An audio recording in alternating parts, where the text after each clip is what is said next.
बिस्मिल्लाहिर्रहमानिर्रहीम। तो इस सेक्शन के अंदर मैं आपको सॉफ्टवेयर की रिपोर्टिंग के बारे में समझाऊंगा कि कौन कौन सी रिपोर्ट का क्या क्या काम है और उसको आप कैसे यूज़ कर सकते हैं। तो यहाँ पे टॉप मेन्यू के अंदर आ जाएं तो सबसे पहली चीज़ जो है वो कस्टमर डिटेल्स, यहाँ पे आ जाएं तो ये कस्टमर डिटेल आपके वो सारे के सारे कस्टमर जो खाते वाले हैं जिनको आप क्रेडिट कस्टमर बोलते हैं, लाइक जो आप सेल करते हैं जिस टाइम सेल में यहाँ से कस्टमर सेल सेलेक्ट करके जो आप बिल बनाते हैं जो पेंडिंग कस्टमर के खाते चले जाते हैं, ठीक है, जिन्होंने बाद में अदा करने होते हैं। तो ये वो वाले खाते के सारे लिस्ट आपको यहाँ पे शो होगी कि कौन से कस्टमर से आपने कितने पैसे वसूल करने हैं। ठीक है, ये उनकी वाजिबुल अदा रकम है कि उन्होंने कितने कितने आपको अदा करने हैं और सब ने टोटल मिल मिला के कितने अदा करने हैं। यहाँ पे सिर्फ वो वाले कस्टमर शो होंगे जो जीरो बैलेंस वाले होंगे। ठीक है, अगर आपने देखना है कि आपके पास जो कस्टमर हैं वो ओवरऑल कौन कितने कस्टमर, तो आप ऑल कस्टमर पर टिक लगाएंगे, सबमिट करेंगे तो आपको जीरो वाले कस्टमर भी शो होंगे। ठीक है, अदरवाइज आपको सिर्फ बैलेंस वाले कस्टमर ही शो होंगे। इसके अलावा आप यहाँ पे आके इसको प्रिंट करें, अपने पास पीडीएफ भी रख सकते हैं। मैं टाइप 1 सेलेक्ट करता हूँ, आप अपने हिसाब से कोई भी टाइप सेलेक्ट कर लेंगे। वहाँ पे आपको बता देगा कि नेम, एड्रेस, फ़ोन नंबर, इसका इसने लास्ट टाइम क्रेडिट कब जमा करवाया था, मतलब कब पैसे दिए थे लास्ट टाइम, ये लास्ट क्रेडिट डेट है। उसके बाद अभी इसका क्रेडिट बकाया कितने और पैसे कितने देने हैं, तो यहाँ पे रिसीव्ड आ जाएगा। यहाँ पे आपने जितने भी वसूल करने हैं, ये चीज़ बेसिकली होती है उस चीज़ के लिए जब आपका बंदा उगराई लेने के लिए जाता है। तो उसमें ये होता है कि यहाँ पे जब आप उसको ये प्रिंट निकाल के दे देते हैं, फिर वो इन सब से पैसे कलेक्ट करते, जितने जितने कलेक्ट करते रहते, तो यहाँ पे पेन के साथ लिखता रहता है अपने पेज पे। तो शाम को वापस आके सिस्टम के अंदर जब डालते हैं तो उसको पता मतलब यहाँ से सिस्टम के अंदर ऐड हो जाता है, क्योंकि अकाउंट नंबर अगर 1 है, अकाउंट नंबर 1 ने कितने पैसे दिए हैं जी, वो अगर 500 में से उसने 300 दिए तो यहाँ पे आगे उसने 300 लिखे होंगे। अकाउंट नंबर 2 ने मतलब 50 ही दे दिए हैं। ठीक है, तो जब शाम को आएगा ट्रांजैक्शन कस्टमर कैश उगरई कैश, ठीक है, तो यहाँ पे रिकवरी पर्सन जो भी है मैं डेट डाल देता हूँ। तो अकाउंट नंबर 1 ने देखिए 500 रुपये वहाँ पे लिखा हुआ था, 500 में से 300 रुपये उसने दिए हैं, कोई डिस्काउंट नहीं है। ठीक है, अकाउंट नंबर 2 के 50 थे तो उसने 50 ही दे दिए हैं। इस तरह वो यहाँ पे डालता जाएगा। तो जब एट एंड पे देखेगा कि उसने उसके पास कैश कितनी है और यहाँ पे सिस्टम के अंदर कैश कितनी है, तो यहाँ पे आके सबमिट कर देगा, उनकी सारी की सारी कैश वसूल हो जाएगी। ये बेसिकली कस्टमर डिटेल में से प्रिंट निकालने का ये वाला फ़ायदा होता है। इसके अलावा आप इसका और भी प्रिंट निकाल के रख सकते हैं अपने पास, सिंपल प्रिंट भी रख सकते हैं। ठीक है, इसके अलावा तीसरी टाइप जो है वो मतलब मल्टीपल तरह की इनकी फॉर्मेट्स हैं, name, address, S T R N number, C N A C N T N number, आपको डिपेंड करता है कि आपको किस टाइप की इसका प्रिंट चाहिए। तो यहाँ से आप अपने कस्टमर की सारी लिस्ट चेक कर सकते हैं। हाँ, अगर आपने ये चेक करना है कि आपने इन कस्टमर में से किसी एक कस्टमर का खाता देखना है, फॉर एग्जांपल मेरे पास निशान है, इसका बैलेंस कैसे जीरो हुआ है आपने ये चेक करना है, तो फिर आप यहीं पे टॉप मेन्यू में आएंगे, नीचे लेजर के सेक्शन में कस्टमर लेजर, यहाँ पे आके आप लिखेंगे जीशान। ठीक है, यहाँ भी आपको बैलेंस जीरो शो कर रहा है। मैं डेट सेलेक्ट कर देता हूँ कि मुझे 1/9 से 30/9 तक रिकॉर्ड चाहिए। तो आपको सिस्टम बता रहा है जी कि इसने सेल इनवॉइस नंबर पे 120 रुपये की चीज़ परचेज की थी, 20 रुपये वहीं पे अदा कर दिए थे, उसके बैलेंस में 100 रुपये बकाया रह गया। उसके बाद उसने कैश जमा कराइए, 100 रुपये कैश जमा कराइए, बाकी बैलेंस जीरो रहेगा। आप इसका प्रिंट भी निकाल के उसको दे सकते हैं। ठीक है, आप पे डिपेंड करता है।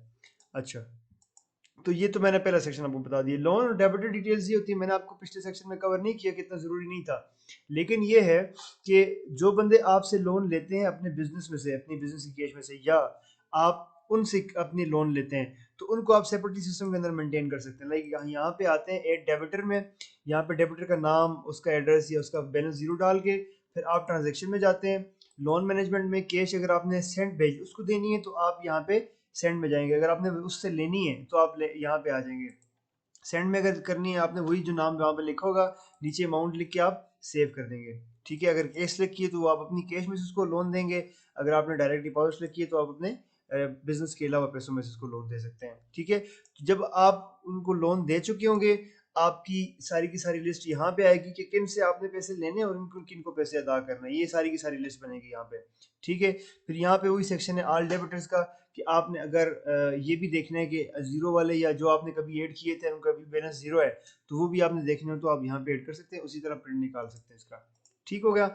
तीसरी चीज़ जो है वो वेंडर डिटेल्स, आप जिनसे परचेज करते हैं, मैंने आपको पहले दूसरी वीडियो में समझाया था कि पहले आप ऐड वेंडर में आते हैं, वहाँ से वेंडर ऐड करते हैं जो आपके सप्लायर्स होते हैं, फिर उसके बाद उनसे परचेज की जाती है, उनके बाद उनसे फिर पेमेंट दी जाती है कि आपने उनको पेमेंट लगवानी है। फिर उसके बाद आपने लिस्ट देखनी है कि मैंने कितने कितने सप्लायर्स को, ये कितने कितने वेंडर्स को कितने कितने पैसे अदा करने हैं, उनकी सारी लिस्ट।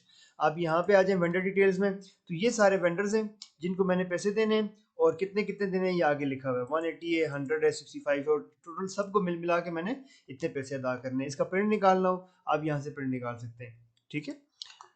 और इसी में आप अगर अगर वेंडर की लिस्ट ज़्यादा है, आप किसी एक वेंडर को चेक करना चाह रहे हैं, आप हमजा ट्रेडर सेलेक्ट करें, हमजा ट्रेडर का रिकॉर्ड आपको सारा मिल जाएगा सबमिट करने पे, ठीक है। इसको खाली छोड़ के आप सबमिट पे क्लिक करें तो सॉरी, जब आप इसको बाय डिफॉल्ट ओपन करते हैं तो आपको वो आप सारे के सारे वेंडर जो आपको शो करा देते हैं, ठीक है। ये तीसरी चीज़ होगी रिपोर्ट्स में। चौथी चीज़ जो कंपनी डिटेल्स, मैंने आपको समझाया था कि जो आप यहाँ पे एड प्रोडक्ट में जाके यहाँ पे कंपनी की शिनाख्त, प्रोडक्ट की शिनाख्त डालते हैं कि प्रोडक्ट किस कंपनी की प्रोडक्ट है, ताकि यहाँ पे आप इन्वेंट्री रिपोर्ट में आए तो कंपनी वाइज फिल्टर लगा सकें। तो उन सारी कंपनीज की लिस्ट कि मैं किन किन कंपनीज का स्टॉक मेरे पास पड़ा हुआ है, तो वो सारी की सारी कंपनीज यहाँ पे आ जाएंगी, ठीक है। इसका प्रिंट निकाल सकते हैं आप, किसी कंपनी को, एक खास कंपनी को भी चेक कर सकते हैं कि हाँ मेरे पास अवेलेबल है कि नहीं है, ठीक है। उसके बाद इन्वेंटरी रिपोर्ट, ये आपका मेन सेक्शन है। यहाँ पे स्टॉक, आपके पास फ्लोर के ऊपर कितना स्टॉक पड़ा हुआ है और क्या क्या रेट उसका है, क्वांटिटी कितनी है। यहाँ पे आप आ जाएं और यहाँ पे आप, मैंने आपको शुरू में एक चीज़ समझाई थी कि आप कंपनी वाइज फिल्टर कैसे लगाएंगे, कैटेगरी वाइज फिल्टर कैसे लगाएंगे। फॉर एग्जांपल मैं कंपनी वाइज लगाता हूँ कि मेरे पास मास्टर कंपनी का कितना स्टॉक पड़ा हुआ है, यहाँ पे मास्टर सेलेक्ट करके मैं टेप का बटन प्रेस करता हूँ, ठीक है। आप देखेंगे कि आपका जो बटन है QWE वाले, इनके लेफ्ट साइड पे टेप का बटन है, तो मैं टेप का बटन प्रेस करूंगा तो मुझे सिस्टम जो है वो सारे के सारा मास्टर कंपनी का रिकॉर्ड बता देगा कि मास्टर कंपनी के कितने आइटम मेरे पास पड़े हुए हैं, उनका स्टॉक क्या है, वो परचेज प्राइस उनकी क्या है और सेल प्राइस क्या है, ठीक है। उनके ऊपर मेरी कितनी इन्वेस्टमेंट हुई हुई है, XYZ कौन सी कैटेगरी का आइटम है। ये तो मैं कंपनी वाइज फिल्टर लगा रहा हूँ और आपको टोटल इन्वेस्टमेंट भी बता देगा कि आपकी इन्वेस्टमेंट कितनी, क्योंकि मैं तो आपको चेक करवाने के लिए डमिंग बिलिंग डाल रहा था, तो मैंने जीरो स्टॉक अलाउ किया हुआ था, इस वजह से मेरा स्टॉक माइनस में चला गया कि मेरा मकसद सिर्फ बिलिंग डालना था।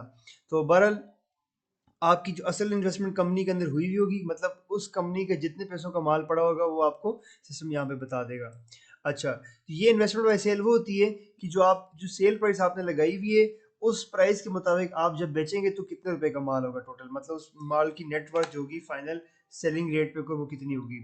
अच्छा, तो ये, तो इसमें जो दूसरी चीज़ है वो कैटेगरी वाइज फिल्टर है।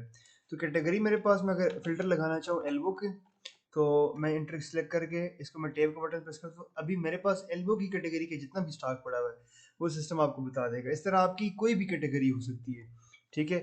आप उसको यहाँ पे इस तरह यूज़ कर सकते हैं, ठीक है। इसी तरह किसी आप खास आइटम को चेक करना चाहें तो वो भी कर सकते हैं। जी मैं मास्टर लिखता हूँ तो मेरे पास ये सारा मास्टर फिल्टर होके आ गया, कोई भी आप नाम लिखना चाहें, ठीक है। तो आपके ऊपर डिपेंड करते हैं चीज़। इसी तरह मैं आप अगर आता हूँ जी, यहाँ पे मैं फुल इन्वेंटरी रिपोर्ट लेके आता हूँ, उसके बाद मैं किसी भी कंपनी को लगाना चाहूँ तो मैंने आपको समझा दिया। फिर इनका प्रिंट रख के मैं अपने पास रखना चाहूँ कि अभी मेरे पास ये मैं ऑडिट करवाना चाहूँ कि मैं कैटेगरी वाइज, फॉर एग्जाम्पल मैं कंपनी वाइज निकाल के देता हूँ। मैं कहता हूँ जी कि मास्टर जेड की कंपनी जो है उसका मैं ऑडिट करवाना चाह रहा हूँ कि मेरे पास इसका स्टॉक कितना कितना सिस्टम के अंदर पड़ा हुआ है और कितना फिजिकल पड़ा हुआ है। तो बंदे को आप प्रिंट निकाल के देंगे, जो भी आपका ऑडिटर होगा तो वो स्टॉक काउंट करेगा और यहाँ पे आके लिखता जाएगा। तो फिर एट दी एंड जब रिपोर्ट आप फाइनल कंपाइल करेंगे तो आपको सिस्टम आपके मुताबिक ये होगा कि हाजिर सिस्टम के अंदर कितना स्टॉक पड़ा हुआ है और फ्लोर पे कितना स्टॉक पड़ा हुआ है। जो गैप होगा आप उसको सिस्टम के अंदर जाके मैनुअल स्टॉक के अंदर डाल देंगे, ठीक है, जो इससे अगला स्टेप है। तो ये आपकी एल्बो की कैटेगरी का मास्टर का स्टॉक है। इसी तरह आप ओवरऑल भी निकाल सकते हैं, ठीक है। ओवरऑल निकाल के उसका प्रिंट निकाल के भी आप बंदे को दे सकते हैं। इस तरह दूसरी रिपोर्ट भी है। दूसरी रिपोर्ट का ये होता है कि उसके अंदर आपकी परचेज प्राइस भी आती है, और जब आपने ऑर्डर करवाना होता है तो उसमें आपकी परचेज प्राइस को शो करवाने का मकसद नहीं होता कोई भी कि मुझे कितने का आता है, तो वो फ़र्क नहीं पड़ता। बहरहाल आप इसको इस तरह लेके जाएंगे कि आप अपना स्टॉक वगैरह से शो करवाएंगे इस रिपोर्ट के थ्रू, ठीक है। इसके बाद अगली चीज़ होती है मैनुअल स्टॉक मेंटेन।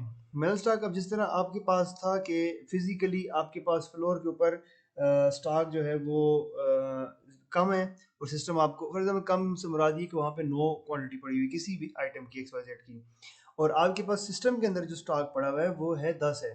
तो अब एक आइटम जो है वो कोई डैमेज हुआ है, ये कुछ भी हुआ है, तो आप उसको सिस्टम के अंदर आकर यहाँ से डालते हैं, इनवाइस के अंदर जाते हैं मैनुअल स्टॉक मेंटेन के अंदर, ठीक है। मैं यहाँ पे, अब मेरे पास ये है कि बॉब स्मॉल टेप है, फॉर एग्जांपल ये मुझसे टूट गई है किसी बंदे से, ये कुछ भी हुआ, मैं इसको सेल नहीं कर सकता हूँ क्योंकि ज़ाहिर बात है टूटी हुई है, और मैं इसको कंपनी को वापस भी नहीं कर सकता हूँ, लेकिन मेरे पास स्टॉक में तो पड़ी हुई है। इसको मैं क्या करूँगा, -1 कर दूंगा, और यहाँ पे मैं डिस्क्रिप्शन में लिख दूंगा कि भाई ब्रोकन या टूट गई, ये कुछ भी आप कर सकते हैं, ठीक है। टूट गई, ये किस बंदे से टूटी, आप सारे डिस्क्रिप्शन लिख सकते हैं। इसको आप कंट्रोल एस कर देंगे। जैसे मैंने कंट्रोल एस किया तो आप जब देखेंगे कि अभी मेरे पास इसके अंदर क्योंकि 1000 पीसेस थे, लेकिन मैं आपको एक 1 पीस वाला आइटम करके दिखाता हूँ कि आपको वहाँ से समझ आएगी। अब ये फॉर एग्जांपल मैं मास्टर एल्बो है आपके पास ना, अभी आपके पास स्टॉक में 7 पड़े हुए हैं, लेकिन आप इसको जब एक काम करते हैं माइनस, क्योंकि वहाँ पे केस जो था वो पीसेस का था, एक आइटम को मजीद पीसेस के अंदर डिवाइड किया हुआ था, लेकिन यहाँ पे एक आइटम ओवरऑल एक ही आइटम है, उसके अंदर मजीद यूनिट नहीं है, तो उसमें से आपको आसानी से समझ आएगी। तो ये हो गया। मैं क्वांटिटी करके बाद लिखता हूँ जी टूट गई, ठीक है। इसको मैं कंट्रोल एस कर देता हूँ। मैं जब दोबारा चेक करता हूँ तो मेरे पास स्टॉक 6 रह गए, ठीक है। और ये इसी की रिपोर्ट यहाँ पे बनती है कि आपने आज के दिन के अंदर टोटल कितना स्टॉक जो है वो लॉस किया है। एक ये तो जीरो क्वांटिटी, मतलब एक क्वांटिटी से भी कम था, वो एक सिर्फ यूनिट था, पीस था, उसकी 20 रुपये अमाउंट बनती थी।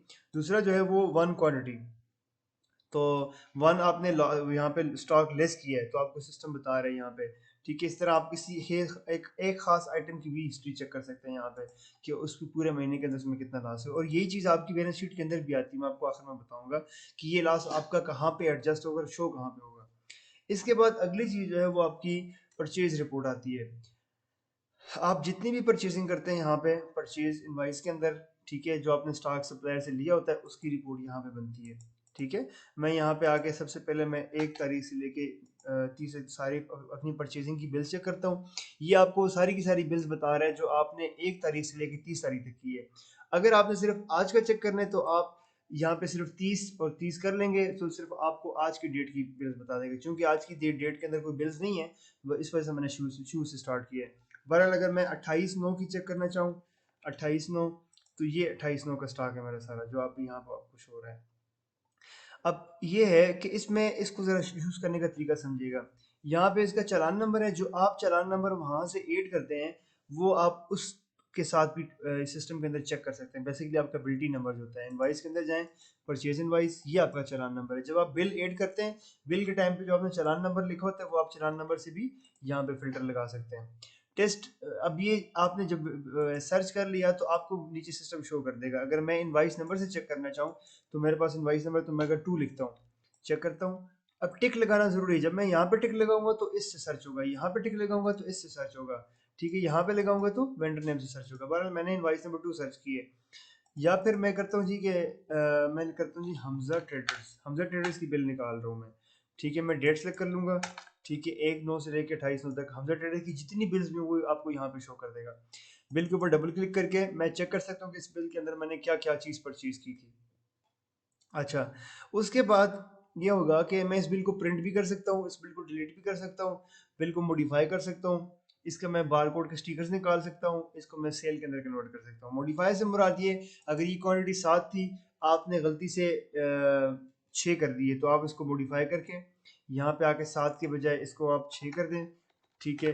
तो आपकी अमाउंट जो है वो डिफरेंट हो जाएगी, आपने आखिर में पोस्ट कर देंगे तो आपका बिल मॉडिफाई हो जाएगा। मैंने पोस्ट नहीं की, मुझे मॉडिफाई नहीं करनी थी, लेकिन आपको अगर परचेज की बिल मॉडिफाई करनी है तो आप यहाँ पे परचेज के अंदर आ जाएंगे, ठीक है। इस तरह वेंडर नेम से आप सर्च कर सकते हैं, इनवाइस नंबर से सर्च कर सकते हैं, चालान नंबर से सर्च कर सकते हैं। और अगर किसी के ऊपर टिक ना करें तो फिर आप एक टाइम फ्रेम के अंदर सिर्फ इस डेट से लेके इस डेट तक जितनी की जितनी बिल्स हुई आपको यहाँ पे सिस्टम शो कर देगा, ठीक है।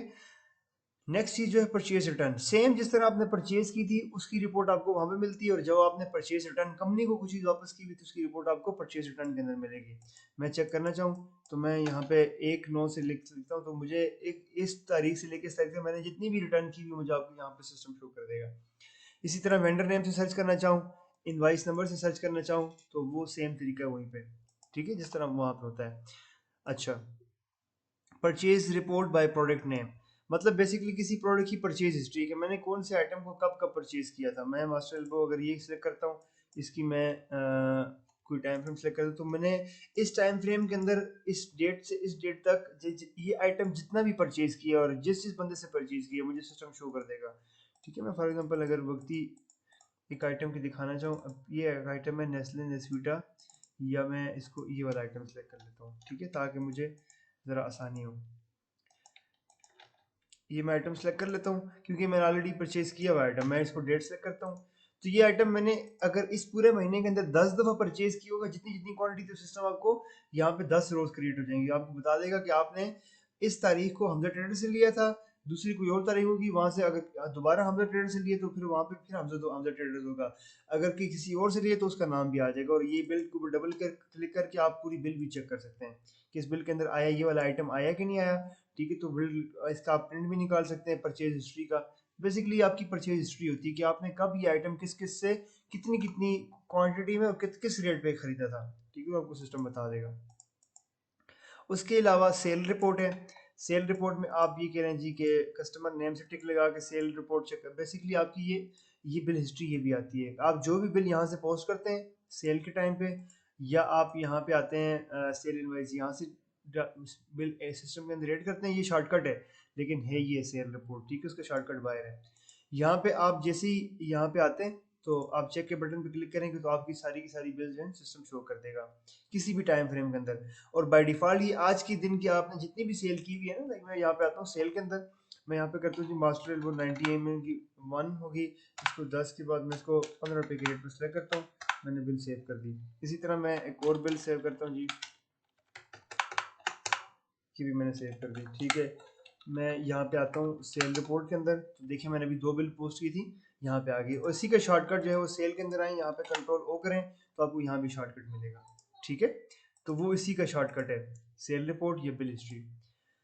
यहाँ पे आप किसी बिल को इनवाइस नंबर से भी सर्च कर सकते हैं। फॉर एग्जांपल मैं चेक करना चाहूँ कि मेरे पास 2 इनवाइस नंबर की बिल, ये मेरे पास 2 इनवाइस नंबर खुल गई है, ठीक है। इसको मैं मॉडिफाई कर सकता हूँ, रिटर्न कर सकता हूँ, प्रिंट, ये मैंने आपको इन सारे की फीचर्स मैंने आपको उस सेक्शन में बताया है जब मैं सेल इनवाइस के ऊपर बात कर रहा था कि इनको यूज़ कैसे करना है, कि आप बिल मॉडिफाई कैसे कर सकते हैं, रिटर्न कैसे कर सकते हैं, प्रिंट कैसे कर सकते हैं, डिलीट कैसे कर सकते हैं, ठीक है। तो ये मैंने सारी चीज़ें यहाँ पे बताई हुई हैं।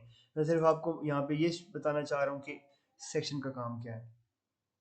काउंट, अब यहाँ पे इनवाइस नंबर को आपको पता चल गया, किसी खास कस्टमर की आपने चेक करनी है बिल वगैरह, तो मैं आपको किसी खास कस्टमर की बिल भी दिखा देता हूँ। फॉर एग्जांपल ज़ीशान मेरा कस्टमर है, तो मैं ज़ीशान सेलेक्ट करूँगा, तो मैं टाइम फ्रेम सेलेक्ट करता हूँ कि किस टाइम से लेकर किस टाइम तक, तो मुझे ये ज़ीशान की जितनी बिल्स भी यहाँ से सेल हुई भी होंगी आपको सिस्टम बता देगा कि ये ज़ीशान की सारी बिल्स हैं, ठीक है। आप डबल क्लिक करके उनको बिल को चेक भी कर सकते हैं, उनका प्रिंट भी निकाल सकते हैं, ठीक है। तो सेल रिपोर्ट को इस तरह आप यूज़ कर सकते हैं। At the same time next चीज़ आपकी प्रोडक्ट हिस्ट्री है। जिस तरह आपकी परचेज रिपोर्ट की हिस्ट्री है, इसी तरह परचेज रिटर्न की हिस्ट्री है, ठीक है, सॉरी सेल रिपोर्ट की हिस्ट्री है। आप कोई भी आइटम सेलेक्ट कर लें, ठीक है, तो इसकी आप सेल हिस्ट्री चेक करना चाहें कि ये आइटम कब, किस डेट को मैंने कितनी क्वांटिटी में किस बंदे को सेल किया था। आपने 28 तारीख को जिशान को एक क्वांटिटी सेल की थी, इस रेट के ऊपर दिया था। फिर काउंटर सेल में आपने 2 क्वांटिटी बेची है, फिर उसी 29 तारीख को आपने, ये देखें डेट लिखी हुई है, 28 पर 29 तारीख को आपने 10 क्वांटिटी दी थी काउंटर में, सेल की थी 20 के रेट के हिसाब से। फिर आपने, तो ये सारी की सारी इसकी परचेज की टोटल क्वांटिटी आपने 23 टोटल क्वांटिटी सेल की हुई है इस डेट से लेकर इस डेट तक। और आपकी टोटल अमाउंट जो आपने इस आइटम को सेल करने में कलेक्ट की थी वो 458 रुपीज़ थी, ठीक है। आप इसका प्रिंट भी निकाल सकते हैं। यहाँ पे आप चेक कर सकते हैं कि product sale history, product name master elbow, ये आइटम का नाम है, और इसकी टोटल सेल हिस्ट्री की टोटल क्वांटिटी कितनी सेल हुई है, और फाइनल टोटल बंदे कितनी, अमाउंट कितनी बनती है उसकी, ठीक है। तो ये इसकी सेल हिस्ट्री हो गई। इसी तरह प्रोडक्ट हिस्ट्री तो मैंने आपको दिखा दी, वही इसी को बेसिकली आपको सेल हिस्ट्री ही बोलते हैं। प्रोडक्ट सेल्स बाय सेल्समैन, आपका कोई सेल्समैन जो भी सिस्टम के अंदर पोस्ट कर रहा है, तो वो आप चेक करना चाहें पूरे महीने के एंड पे कि इस बंदे ने इस पूरे महीने के अंदर कितनी सेल की है, या आप उसकी बेस पे उसको कोई बोनस देना चाहें, ठीक है। ये मल्टीपल जगह पे यूज हो सकता है ये वाला ऑप्शन। अगर कोई बंदा है जो आपको ग्राहक ला के देता है, कस्टमर ला के देता है, तो आप रेफर, जिस तरह होता है ना कि डॉक्टर्स के केस में रेफर होते हैं कि आपको ये किस बंदे ने रेफर किया था, तो उस बंदे के हिसाब से भी आप यहाँ पे सिस्टम में अकाउंट बना सकते हैं। और जब आप at the end of month आप ये सेल रिपोर्ट बाय सेल्समैन देखेंगे, तो आप सेल्समैन का नाम लिखेंगे, सिस्टम आपको बता देगा कि इस पूरे महीने के अंदर इस सेलमैन ने आपका कितनी सेल करवाई है और उससे प्रॉफिट कितना जनरेट हुआ है, और उसकी बेस पे आप उसको बोनस देना चाहें, आप उसको कुछ भी करना चाहें आप कर सकते हैं, ठीक है, सेलमैन के हिसाब से। रिटर्न रिपोर्ट, जिस तरह आपकी सेल रिपोर्ट बनती है, सेल रिपोर्ट आप इनवाइस नंबर से सर्च कर सकते हैं, कस्टमर नेम से सर्च कर सकते हैं, इसी तरह आपकी रिटर्न रिपोर्ट बनती है। वही सेम चीज़ है, आप चेक करना चाहें तो आप इसको डेट सेलेक्ट करके अपनी सारी रिटर्न सेलेक्ट कर सकते हैं, या आप इनवाइस नंबर से चेक करना चाहें, इनवाइस नंबर 3 लिखते हैं तो यहाँ पे आप टिक लगा के मैं इसको चेक करता हूँ इसमें कोई इशू आ गया। लेकिन आप यहाँ पे इसको रिटर्न रिपोर्ट इस तरह इनवाइस नंबर से चेक कर सकते हैं कि आपको टोटल रिटर्न कितनी हुई और रिटर्न की इनवाइस नंबर से भी सर्च कर सकते हैं। ठीक है, एक्स वाई जेड, ये सारी चीज़ें आप यहाँ पे कर सकते हैं। कस्टमर नेम से टिक लगा के कस्टमर का नाम सर्च करें, वहाँ से चेक क्लिक करें तो आपको उस कस्टमर की सारी रिटर्न सिस्टम बता देगा। इसके बाद ये सेक्शन सारा हो गया। फिर कोटेशन लिस्ट है, जो आप यहाँ पे मैंने कोटेशन के सेल के टाइम पे भी ये चीज़ समझाई थी कि जहाँ पे आप एस्टिमेट इनवाइस कस्टमर को बना के देते हैं, उसकी सारी की सारी लिस्ट यहाँ पे आती है। आपको अगर कस्टमर वापस आ जाता है, आप वो डेट सेलेक्ट कर लेते हैं, उस डेट के अंदर आपकी जितनी कोटेशन बनी होगी सिस्टम बता देगा और सिस्टम की कोटेशन इनवाइस नंबर भी बता देगा। तो आपने क्या करना है, उस इनवाइस नंबर पे आके अगर आपको उसको मॉडिफाई करना है तो आप डबल क्लिक करें तो ये दोबारा मॉडिफिकेशन के अंदर खुल जाएगी। आप इसको मॉडिफाई करके दोबारा कंट्रोल एस करके सेव कर सकते हैं। दूसरा केस कि आप उसको डुप्लीकेट प्रिंट दे सकते हैं। आप उसके ऊपर क्लिक करें, यहाँ पे क्लिक करें, क्लिक करने के बाद प्रिंट के ऊपर क्लिक करें तो आपने जो भी प्रिंट सेलेक्ट करना है आप प्रिंट दे सकते हैं। तीसरी चीज़, अगर वो बंदा आ गया कि मुझे हाँ आप बिल बना के दे दें, मुझे आपके रेट्स पसंद आए हैं जो आपने मुझे एस्टीमेट के अंदर दिए थे, तो आप यहीं से इस बिल के ऊपर क्लिक करके कन्वर्ट टू सेल करेंगे तो ये बिल आपकी सेल इनवाइस के अंदर खुल जाएगी। अब आगे वही तरीके जो आप सेल इनवाइस को नॉर्मली यूज करते हैं, कस्टमर सेल है तो कस्टमर कर लेंगे, लोकल है तो लोकल सेल सेलेक्ट कर लेंगे, ठीक है, वॉक इन के लिए, तो फाइनल आपकी बिल सेल के अंदर खुल जाएगी। तो ये तरीका है कोटेशन सेल को यूज करने का, कोटेशन लिस्ट को। उसके बाद आपकी जो मेन चीज दो आती है, आपके कस्टमर का खाता और आपके वेंडर का खाता। कस्टमर वो जिसको आप सामान सेल करते हैं, कोई भी चीज सेल करते हैं, वेंडर वो जिनसे आप कोई चीज परचेज करते हैं। तो इन दोनों को खाते बनते हैं कि आपने पूरे इस टाइम फ्रेम के अंदर, मैं अगर सेलेक्ट करता हूँ जी जीशान ही है, ठीक है, जीशान को मैं सेलेक्ट करता हूँ जी कि मैंने 1 सितंबर से लेकर 30 सितंबर तक इसके साथ मेरा क्या हिसाब किताब हुआ है। सर्च के बटन पे क्लिक करें तो आपको सिस्टम बता देगा कि आपने सेल इनवॉइस नंबर 3 पे इसको 120 रुपए की चीज़ सेल की थी, 20 रुपए उस टाइम कैश वसूल की थी, तो बाकी 100 रुपए इसके खाते के अंदर डल गया। उसके बाद उसने 28 तारीख को कैश जमा करवाई है, कैश 100 रुपया था और उसको बैलेंस 0 हो गया। इसका आप प्रिंट भी निकाल सकते हैं, ठीक है। तो प्रिंट जब आप निकालेंगे तो आपको सिस्टम बता देगा कि कौन कौन सी आइटम कितनी कितनी क्वांटिटी में सेल हुआ है, और नीचे उसकी टोटल पेमेंट जितनी उसने दी है और टोटल कैश, ये कैश रिसीव जो की फाइनल नेट टोटल 0 बन गया उसके, ठीक है। तो ये चीज़ आपको यहाँ पे इसका प्रिंट भी निकाल सकते हैं। इसी तरह आप ये कर लें जी कि वेंडर लेजर, सेम जिस तरह कस्टमर लेजर को यूज़ करते हैं इस तरह वेंडर लेजर को यूज़ करते हैं। मैं हमजा ट्रेडर्स का वेंडर लेजर निकालता हूँ, मैं 1 सितंबर से निकालता हूँ, यहाँ तक सर्च करता हूँ। आपको सिस्टम बता रहा है जी कि सबसे पहले आपने इसका स्टार्टिंग बैलेंस था, ओपनिंग बैलेंस 100 था, इसके बैलेंस में 100 रुपीज़ डल गए। उसके बाद परचेज रिटर्न हुई है, ठीक है, कुछ चीज़ वापस हुई है 40 रुपए की। फिर उसके बाद 200 परचेज इनवाइस नंबर 205 रुपए की परचेज हुई है, सॉरी 205 रुपए की परचेज हुई है, और उस टाइम कैश कोई भी नहीं हुई, तो 265 जो है वो उसकी टोटल अमाउंट बनेगी। देखें, लाइक 100 रुपया ओपनिंग, उसके बाद 40 का ये हो गया, उसके बाद 205 रुपये मजीद ये ऐड हो गए, तो टोटल आपकी जो अमाउंट बनती है वो, अब देखिए 100 रुपये में से 40 रुपये निकाले तो 60 रुपये रह गए पीछे, ठीक है। अब 60 रुपये में मजीद आपने 205 रुपये ऐड किए, कि जारी बात है मैंने परचेज किए तो वो 265 रुपये रह गए। उसके बाद वेंडर पेमेंट जो है वो 100 रुपये की पेमेंट हुई, 165 रह गए। उसके बाद दोबारा पेमेंट किया आपने उसको कैश में, ठीक है, तो वो दोबारा 65 रुपीज़ रह गए। आप प्रिंट भी कर सकते हैं, प्रिंट करके इसका खाता भी चेक कर सकते हैं यहाँ पे, ठीक है। तो ये आप इस तरह वेंडर लेजर को यूज़ करते हैं। आपको सिस्टम बता देगा कि फाइनल इसका जो लेजर बैलेंस है फाइनल वो 65 रुपीज़ रहते हैं, ठीक हो गया। ये तो कस्टमर लेजर और वेंडर लेजर हो गया। बैंक अकाउंट ट्रांजेक्शन के अंदर ये जो मैंने आपको बैंक अकाउंट मैनेजमेंट के सेक्शन में बताया था कि आप अपने बैंक अकाउंट को कैसे मैनेज कर सकते हैं, यहाँ से बैंक अकाउंट ऐड करते हैं। यहाँ पे जब आप बिल के टाइम पे भी बैंक में पेमेंट सेलेक्ट चूज कर सकते हैं। जब आप पेमेंट भिजवानी होती है यहाँ से आप पेमेंट सेलेक्ट करके भिजवा सकते हैं। आपने अब किसी अपने एक बैंक अकाउंट की हिस्ट्री चेक करनी है, जैसे आप यहाँ पे है ना बैंक मैनेजमेंट में, कैश डिपॉजिट कब हुआ, विड्रॉ कब हुआ, किसी को पेमेंट कब भेजी है, किसी से पेमेंट कब वसूल की थी, सारी की सारी चीज़ें जो है आपको यहाँ पे मिल जाएंगी। मैं सिलेक्ट कर लेता हूँ जी मीज़ान बैंक, ठीक है, मैं मीज़ान बैंक का मैं यहाँ से 1 सितंबर से सारा रिकॉर्ड चेक कर लेता हूँ, ठीक है। यहाँ पे मुझे दिखा रहा है जी कि स्टार्टिंग बैलेंस आपका मैं अगर प्रिंट पे क्लिक करूँ तो आपको मजीद आसानी से समझ आ जाएगा। स्टार्टिंग बैलेंस जो है वो 1000 रुपीज़ मैंने डिपॉजिट किए थे, अब उसका 1000 रुपीज़ बैलेंस रह गया। कार्ड स्वाइप हुआ है इनवाइस नंबर 6 के टाइम पे 20 रुपए की आपने वहाँ पे स्वाइप के टाइम पे पेमेंट लिए, 1020 हो गया। उसके बाद आपने अपने कस्टमर से कैश वसूल की 300 रुपए की, तो वो 1320 हो गए। वेंडर को आपने पेमेंट अदा की थी 320 रुपए की, 1000 रुपये अब टोटल रह गया 1320 में से आपने जब 320 अदा की अपने वेंडर को। उसके बाद कैश रिसीव हुई है 500 रुपये की, कस्टमर से कैश ली है तो 1500 रुपये हो गया। फिर आपने मजीद अपनी हाजिर कैश में से जो आपके पास ड्रार के अंदर पड़ी हुई शाम को जो आपने क्लोजिंग की, उसके बाद आपने वो अपने कैश में से वो पेमेंट उठा के आपने बैंक में डिपॉजिट कर दी, तो वो 5900 रुपया कैश डिपॉजिट किया आपने, टोटल 7400 रुपये आपके बैंक अकाउंट का बैलेंस रह गया। ठीक है, तो ये आप बैंक अकाउंट के आप किसी भी बैंक अकाउंट को यहाँ पे चेक कर सकते हैं इस तरह। इसके अलावा मैंने आपको दिखा दिया लोन और डेबिटर लेजर, जिस तरह आपको मैंने समझाया कि आप यहाँ से डेबिटर ऐड करते हैं जो आपको उससे लोन लेते हैं, कर्जा लेता है। ठीक है, तो उसके बाद यहाँ पे आके आप अगर उससे कर्जा ले रहे हैं या उसको दे रहे हैं, यहाँ पे आप डालेंगे। उसकी लिस्ट अगर देखना चाहें तो आपको यहाँ पे लिस्ट सारी की सारी मिल जाएगी। और इस तरह लेजर अगर आप उसका देखना चाहें तो लोन और डेबिटर का लेजर किसी खास बंदे का आप यहाँ पे सिलेक्ट करके उसका नाम लिखेंगे और सिस्टम के आपको डेट सेलेक्ट करने के बाद बता देगा कि इस बंदे के साथ आपने कब इससे पैसे लिए थे और कब इसको पैसे दिए हैं।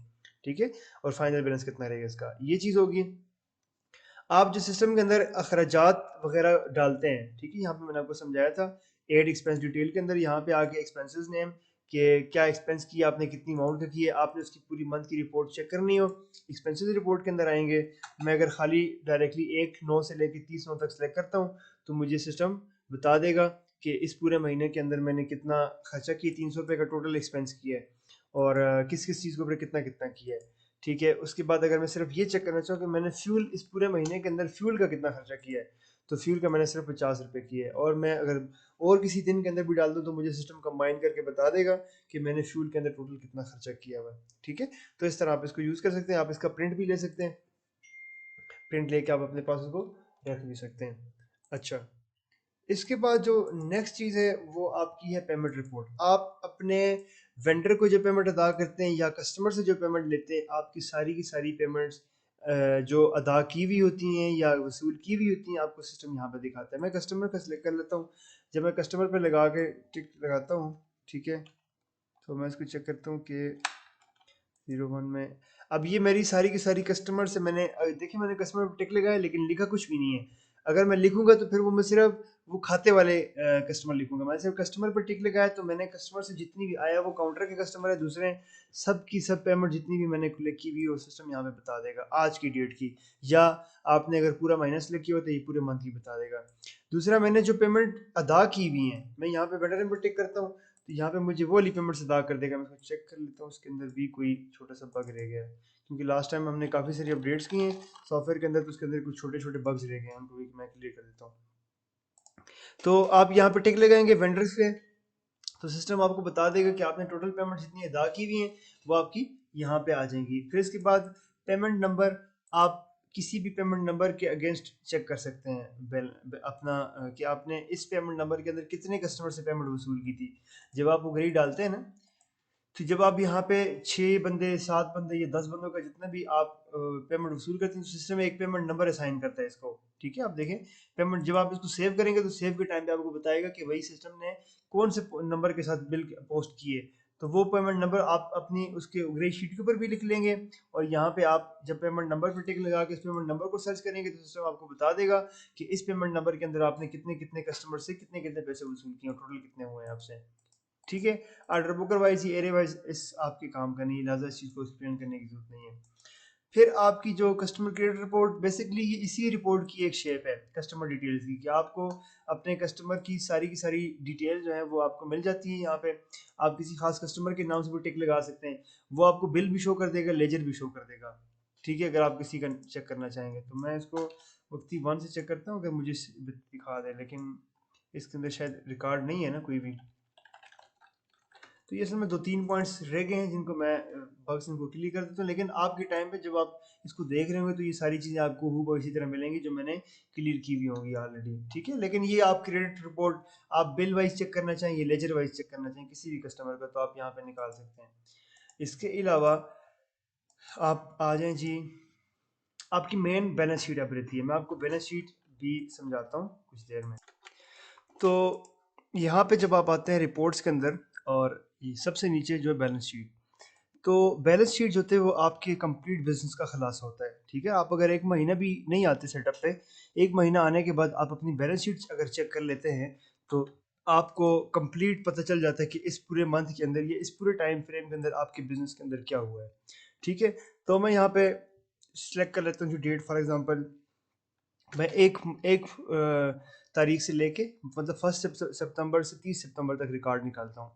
मैं जब सबमिट पे क्लिक करता हूँ, ठीक है, तो यहाँ पे आप देखें कि आपका पहला section local sale, customer sale, आपने इस पूरे टाइम फ्रेम के अंदर जो आपने लोकल सेल की है, लाइक कैश सेल जो की है वॉक इन कस्टमर की, वो कितनी की है, कौन कौन सी आइटम जो है वो कितनी कितनी क्वांटिटी में सेल की हैं।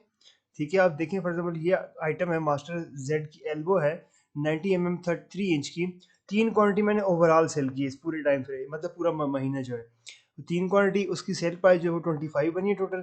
टोटल मेरी अपनी परचेज प्राइस जो थी वो 60 रुपये की मुझे आई है, और quantity multiply by sale price करके मुझे 75 रुपीज़ की मैंने सेल की है। और उसके ऊपर टोटल जो मेरा प्रॉफिट जनरेट हुआ है वो है 15 रुपीज़। ठीक है, तो मेरा जो मार्जिन बनता है, प्रॉफिट का मार्जिन, वो बनता है जी 20%। तो मैं मार्जिन का मैंने आपको समझा दिया। इसी तरह आपने जितनी क्वांटिटी सेल की है, ये आपकी सारी क्वांटिटी, और आपकी टोटल जो सेल अमाउंट है वो आपकी ये बन गई। और आपकी जब ओवरऑल काउंट करेंगे तो आपने कैश सेल के ऊपर आपने 1270 रुपये की टोटल सेल की है, जिसके ऊपर आपने 275 रुपये का प्रॉफिट कमाया, और आपके मार्जिन, प्रॉफिट मार्जिन सारा ये लिखा हुआ है। ठीक है, तो ये जो लॉस है वो लॉस असल में मैंने आपको समझाया था, जो मैनुअली स्टॉक मेंटेन के अंदर आपने यहाँ पे किया था, रिपोर्ट्स के अंदर आए यहाँ पे मैनुअल स्टॉक मेंटेन, जो आपने कोई चीज़ आपकी टूट गई थी, तो उसकी कितनी अमाउंट थी, कितने पैसों की थी, तो उसकी जो अपनी परचेज प्राइस थी उसके मुताबिक आपका ये लॉस कैलकुलेट होता है। ठीक है, तो ये आपका वो वाला लॉस है। इसके बाद जो दूसरा सेक्शन आता है वो आपकी कस्टमर सेल। आपने जो खाते वाली सेल की, जो क्रेडिट सेल की है, वो टोटल कितनी की है। ठीक है, उसके ऊपर आपने प्रॉफिट कितना कमाया है, और ओवरऑल सेल कितनी की है, उसके प्रॉफिट कमा के आपकी जो टोटल सेल है वो, अच्छा तीसरी चीज़ है वो रिटर्न है आपका। रिटर्न के अंदर आपने टोटल 1693 रुपये की टोटल रिटर्न की है, और जो प्रॉफिट आपका लेस हुआ है वो 73 रुपये लेस हुआ है। आपकी 1270 प्लस 1320, ठीक है, माइनस 1693, आपकी फाइनल अमाउंट ये बनती है 828 रुपये। जी आपकी कंप्लीट सेल है, जिसमें sale minus return, final return निकाल के आपकी टोटल सेल की अमाउंट ये बनती है। उसके बाद आपने इस पूरे महीने के अंदर आपने टोटल परचेजिंग कितनी की है। परचेजिंग में आपकी क्वांटिटी, आइटम का नाम, क्वांटिटी, और आपकी परचेज प्राइस क्या, टोटल परचेज अमाउंट कितनी बनी है, और टोटल परचेज आपकी ये आ गई है। ठीक है, परचेज माइनस परचेज रिटर्न, आपका ये टोटल बनते 465 रुपीज़। ठीक हो गया। अच्छा, आपने टोटल इस महीने के अंदर अखराजात कितने किए हैं। ठीक है, आपके अखराजात जो है वो मैंने आपको सेपरेट रिपोर्ट भी दिखाई थी, और बैलेंस शीट के अंदर भी आपको वन क्लिक के अंदर यहीं पे दिखा देते हैं कि आपने 250 रुपये कैलकुलेटर लिया था, खर्चा किया था, और फ्यूल का जो है 50 रुपये, आपका टोटल 300 रुपया आपका एक्सपेंस हो गया। 300 रुपया आपका टोटल एक्सपेंस हो गया। अब आप कैश के मामले में आए, तो कैश आपने जो कलेक्ट की है कस्टमर से, ठीक है, वो सारी की सारी इस तरफ आ जाती है, और जो आपने पे किए कस्टमर को वो इस तरफ आ जाती है। जो मैंने क्लिक किए वो इस वजह से कम आ रही है, लाइक मैंने रिटर्न्स भी रैंडम डेटा डाला है, मैंने रिटर्न ज़्यादा डाली है, ठीक है, सेल कम डाली है, इस वजह से वो मेरा डेटा जो है वो माइनस के अंदर जा रहा है। लेकिन आपके केस में जब आप प्रॉपर सेल करेंगे, तो आपका जितनी भी कैश आपने कलेक्ट की होगी आज की डेट के अंदर या इस टाइम फ्रेम के अंदर, वो सारी की सारी यहाँ पे आ जाएगी। और जो आपने टोटल कैश पे किए, अपने वेंडर्स को पे किए, अखराजात किए, कुछ भी किए, आपकी पेमेंट यहाँ पे आ जाएगी। ठीक है, तो आपकी टोटल कैश जो होगी वो यहाँ पे शो होगी। ठीक है, रिसीव्ड माइनस पेड यहाँ पे आ जाएगी। और तीसरी चीज़ होती है आपका बैलेंस का फिगर, जो यहाँ पे मैंने आपको समझाया था इन्वेस्टमेंट मैनेजमेंट के अंदर, जो आपकी अपनी एक कैश होती है, वो वाली कैश आपको यहाँ पे शो करेगा कि आपकी 5175 रुपये आपने जो अपने बिजनेस के लिए रिजर्व किए हुए थे, वो आपको सिस्टम यहाँ पे शो कर देता है। ठीक है, इसी की अगर आपने हिस्ट्री देखनी हो आपका मौजूदा बैलेंस की, तो आप मतलब किसी भी जगह पे यहाँ पे दरमियान में क्लिक करके कंट्रोल एच प्रेस करते हैं ना, कंट्रोल एच, तो आपकी यहाँ पे सारा के सारा रिकॉर्ड शो कर देगा कि आपने अब यहाँ से मैंने शुरू की थी, ऊपर का डेटा तो रैंडम था, यहाँ पे मैंने जीरो करके उसके बाद मैंने आपको समझाया भी था इसी वीडियो के अंदर, जब मैंने 10,000 रुपये एड किया था, उसके बाद फिर मैंने सेल किया, फिर कैश वसूल की, फिर वेंडर को पेमेंट की, ठीक है, सेल इनवाइस हुई, रिटर्न हुई, फाइनल मेरे पास जो है 5,175 रुपीज़ बैलेंस रह गया है। ठीक है, तो ये मेरा 5,175 रुपये टोटल इन्वेस्ट। अभी मेरे पास कैश जो है वो हाजिर कैश, ये तो मेरी, अगर मैं एक दिन का रिकॉर्ड निकालता हूँ तो वो मेरी एक दिन की होगी, लेकिन ये मेरे पास ओवरऑल पैसे होने चाहिए अभी।